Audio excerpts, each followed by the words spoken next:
Hi అండి. ఒక మంచి కేసుతో మేము ముందుకు వచ్చాను. నా పేరు డాక్టర్ ప్రేమ్దీప్, ఊపిరితిత్తులకు సంబంధించిన స్పెషలిస్ట్ డాక్టర్ని, believe multi speciality hospital, Pogathota, Nellore. ఇది ఒక 25 ఇయర్స్ ఫిమేల్ పేషెంట్ అండి.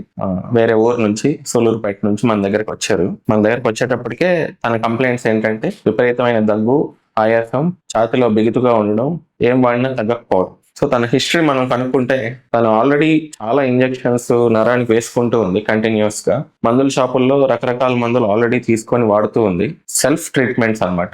సో ఎవరు ఎన్ని వాడినా కూడా, ఎన్ని రకాల మందులు ఇచ్చినా సరే, హై పవర్ యాంటీబయాటిక్స్ నుంచి ఇన్హేలర్స్ వరకు ఇచ్చినా తనకి రెస్పాన్స్ రాకపోతే తను మన దగ్గరికి రావడం జరిగింది. సో తనకి అడ్మిట్ చేసి మనం ట్రీట్మెంట్ చేసి టెస్టులు చేయడం స్టార్ట్ చేసామండి. సో తనకి 1 or 2 days అయినా కూడా మనం ఇచ్చే మందులకి వాటికి రెస్పాన్స్ రావట్లేదు ట్రీట్మెంట్ చేసిన. సో మనం సిటీ స్కాన్ షిఫ్ట్ చేసాం. సో సిటీ స్కాన్ లో తేలింది ఏంటంటే తనకి హైపర్ సెన్సిటివిటీ న్యూమోనైటిస్ అనే ఒక కండిషన్ ఉందని వచ్చింది. దీంట్లో ఫైనల్ గా కన్వే చేయాలనుకున్న పాయింట్ ఏంటంటే అన్ని సమస్యలు మామూలు దగ్గు, జలుబు, నెమ్మలు కాదు. మనము వీలైనంత త్వరగా డాక్టర్ని కలిస్తే మన సమస్య ఏంటో గుర్తించి దానికి తగ్గ మందులు ఇవ్వడం జరుగుతుంది. రకరకాల మందులు వాడడం వల్ల వాటి వల్ల వచ్చే సైడ్ ఎఫెక్ట్స్ ఆల్రెడీ తను ఫేస్ చేస్తుంది.